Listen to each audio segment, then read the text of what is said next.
3 minutes. We'll speed run it. Very rig every.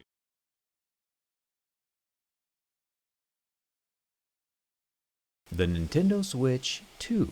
Out of the millions of Switches made, you kinda gotta feel sorry for the one that ends up on my desk. Hold up. Nintendo says this Switch 2 has 10 times the graphic performance of the previous model, and like I sure hope it does, since the last one got released nearly a decade ago. It's hard to be too mad about the delay though, since Nintendo's games are pretty timeless, and they went to great lengths to match my own jerry-rig knife, and I appreciate the effort. Inside the box we have our HDMI cable, some Joy-Con leashes, a Joy-Con grip, a 60-watt USB-C charger, and my favorite piece of kit, the 4K docking station.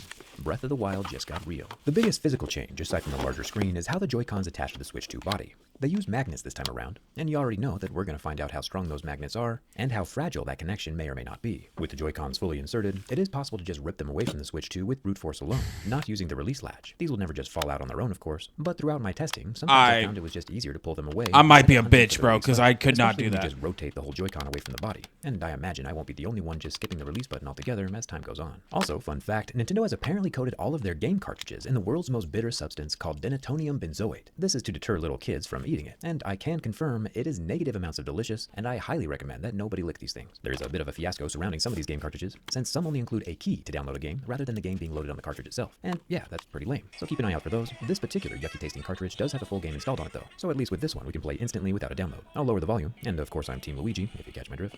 In order for us to find out what the Switch 2 is made from, we gotta pull out the Mohs scale of hardness. If the screen is made from plastic, we'll see scratches at level 2 or 3. Glass screens will scratch at a 5 or 6, and if Nintendo splurged and gave us sapphire. So the reason I'm very excited to see what this does, Nintendo talked their shit. They said these screens are damn near indestructible.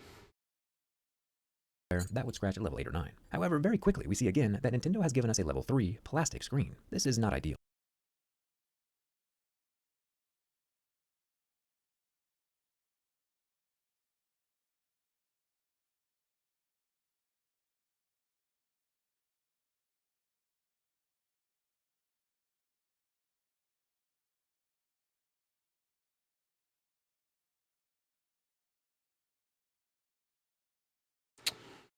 Nintendo, you talked your shit. There is a permanently installed plastic layer on top of the Switch 2 display.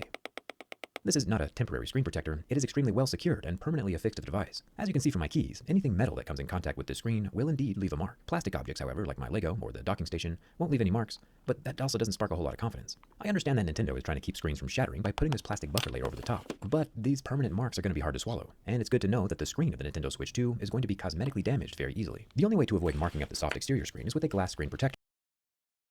I still think having a plastic screen in 2025 You know what? It was a D-brand thing. I would have left the sponsor. Over to the US Joy-Cons, we find a whole lot more plastic, which is what we expected. There's a plastic home button and a plastic game chat button, and the joystick has a very thick rubber cap on the sound, surface. bro. There's definitely no durability. Oh, this just tears me up Is that inside. Nintendo has again inlaid the white letters of the buttons inside the black plastic itself, meaning that no matter how many hours or decades you play the Switch 2, these letters will never rub away. Getting a closer look at the Joy-Cons, we find the secret for how they attach so firmly. These shoulder trigger buttons are actually made with steel this time around, big rectangular blocks of metal that are able to magnetically secure to the Switch 2 body. In the center is where that port that charges the Joy-Con sits, along with the optical sensor that lets the Joy-Cons become a mouse. And of course, the famous tri-point Nintendo screws that still hold everything together. It'll be fun to take these things apart during the teardown, assuming it doesn't just all break open before the end of this video, of course. Now, there has been some concern online about this little port here that receives the Joy-Cons. I'm kind of nervous for it as well, to be honest, but it does have a little play. There's some wiggle back and forth, which might end up being a feature instead of a bug. Being totally rigid would probably make it more prone to breaking, but we'll find out for sure here in a second. You can kind of see the magnetic field that emanates from the dual magnets in the Switch with this piece of green magnet paper, but since the magnets are kind of deeply recessed inside of the Switch 2, we can get a better look when we open her up. Putting the magnet paper on the Joy-Cons themselves doesn't reveal anything, meaning all of the magnets are just inside the console, and not the controllers. If the magnets were closer to the surface of the Switch, they would look kind of like these wireless charging magnets on my grip case. Magnets are pretty cool. That's kind of cool. I have no idea how they work. Near the game cartridge slot, there's a top USB-C port that sits right next to a headphone jack and a fan vent, which has some. I feel like he's just doing this for fun, by the way. He's not really testing anything. He's like, fuck it, I'm gonna just bring a knife to everything. And are not removable. The bottom of the Switch 2 has dual stereo speakers on either side of the lower USB-C docking port. The speaker openings are covered with some really thin wire mesh. That mesh can be torn, but it won't be falling out on its own. I imagine the mesh is mostly here to keep larger debris from flowing into the console due to the airflow from the cooling fan. The kickstand on the Switch 2 is a massive improvement over the tiny little. Yeah, he's just really like, yo, fuck it. And unlike the rest of the Switch, this guy's made from metal. And I mean, don't get me wrong, plastic is not a bad thing. It's what helps keep the price of the Switch so low. It's a tad hard to fathom that kids who were born when the Switch 1 was released are now in the 3rd grade. Personally, I think Nintendo could speed up the release cadence a little bit. But let's see if any of this new generation of gamers can tell me what this is in the comments. Weeple! The only decor on the Switch 2 that might end up rubbing off over time is the logo on the back.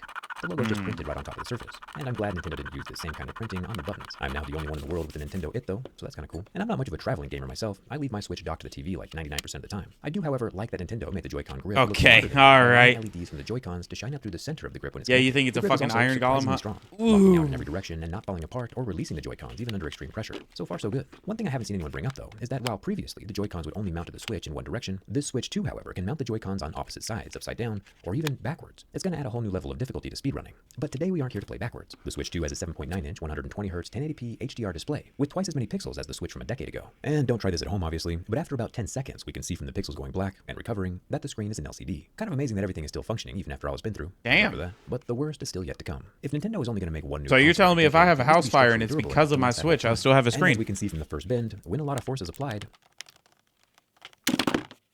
the Joy-Cons just kind of like to pop off on their own. And in my opinion, this is actually Yeah, because I'm gonna sit there and yeah, I'm gonna do that. For one, the angle of the bending Joy-Cons doesn't appear to damage the internal pins, no matter how many times the Joy-Con is aggressively ripped off or forced off the console backwards. Moving over to the blue controller and popping it off very aggressively forwards, both the controller and the Switch 2 itself remain undamaged. It disconnects at a gentle enough angle that the port is not disturbed or flexed beyond what it can handle. When I first saw the Switch 2 announced, I definitely had my doubts, but after holding the Switch 2 and feeling how the Joy-Cons connect, I'm very much more confident now in its ability to survive everyday life. The Switch 2 would have to go through some extremely wild and crazy situations, beyond what we do here, to sustain any permanent structural damage. It is very susceptible to cosmetic damage, however, especially the screen, but at least it'll still be functioning. Like a lizard shedding its tail, the Joy-Cons just pop off unscathed if anything weird happens. One thing that would bother me quite a bit though, considering Nintendo's dark history with the Joy-Con drift, is throwing the Switch 2 into a backpack, with the joysticks ding-a-linging around all willy-nilly. And they had Now, and they had I another. do have to go see what Hyrule looks like in 4K. The Nintendo Switch 2 passes my durability test a lot better than I thought it would, and thanks a ton for watching. Cool. W. All right. So basically, it runs.